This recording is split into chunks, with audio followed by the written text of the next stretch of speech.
इसके बाद देखिए स्टूडेंट्स, नेक्स्ट टॉपिक हमारा आता है टाइप्स ऑफ ऑडिट रिपोर्ट, कि जो ऑडिट रिपोर्ट है वो कितने टाइप्स की हो सकती है।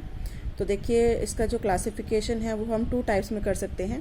पहला है क्लासिफिकेशन अकॉर्डिंग टू वर्क, जिसमें हमारी आती है partial report, interim report, final report. इसके नाम से इनका मीनिंग क्लियर हो रहा है। सेकेंड टाइप आता है क्लासिफिकेशन अकॉर्डिंग टू नेचर, जिसमें आता है clean report and qualified report. अब देखिए 1 बाय 1 ये क्या होती है।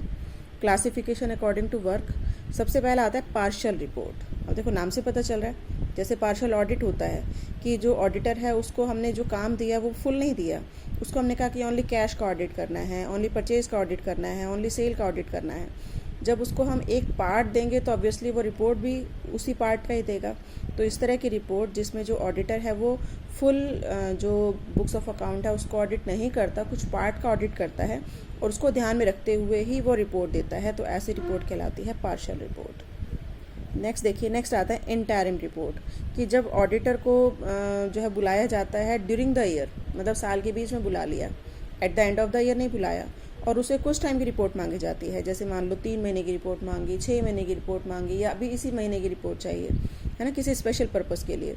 तो इस तरह की रिपोर्ट जो किसी ड्यूरेशन का पार्ट हो सकता है या किसी बिजनेस का पार्ट हो सकता है कि आधे बिजनेस की मांगी, तो इस तरह की जो रिपोर्ट है जो in the middle of the year, साल के बीच में ली जाती है, उसको हम क्या कहते हैं, इंटरिम रिपोर्ट। उसके बाद देखिए final report. Obviously final report क्या होगी, जिसमें जो ऑडिटर है उसने फुल ऑडिट किया है और पूरा टाइम, मतलब पूरा साल ऑडिट किया है। तो after the completion of the audit, इस ऑडिट को कंप्लीट करने के बाद जब वो उसकी रिपोर्ट देता है तो उसको हम क्या कहते हैं, फाइनल रिपोर्ट। ये जो फाइनल रिपोर्ट है ये जो है वो कंपनी के जो डायरेक्टर्स हैं, कंपनी के जो मैनेजमेंट है जिसने उसको अपॉइंट किया है, या कंपनी के जो शेयर होल्डर्स हैं, जो ओनर है कंपनी के, उनको वो प्रोवाइड कराता है।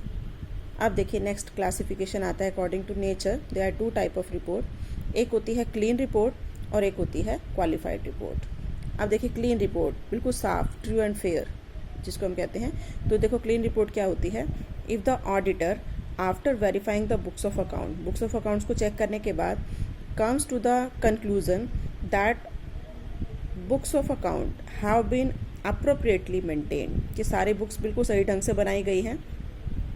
दीज आर नो मिस्टेक, इसमें कोई गलती नहीं है, कुछ मिस अप्रोप्रिएशन नहीं है, कुछ इनएडिक्वेसी नहीं है, कोई फ्रॉड नहीं है।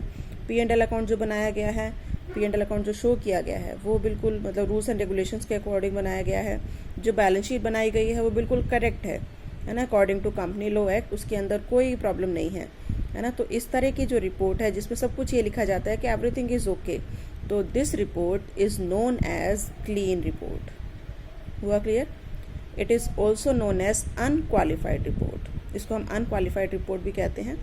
एंड सेकेंड वन होती है हमारी क्वालिफाइड रिपोर्ट। तो ऑब्वियसली क्वालिफाइड रिपोर्ट क्या है, जो क्लीन नहीं है वो क्वालिफाइड है।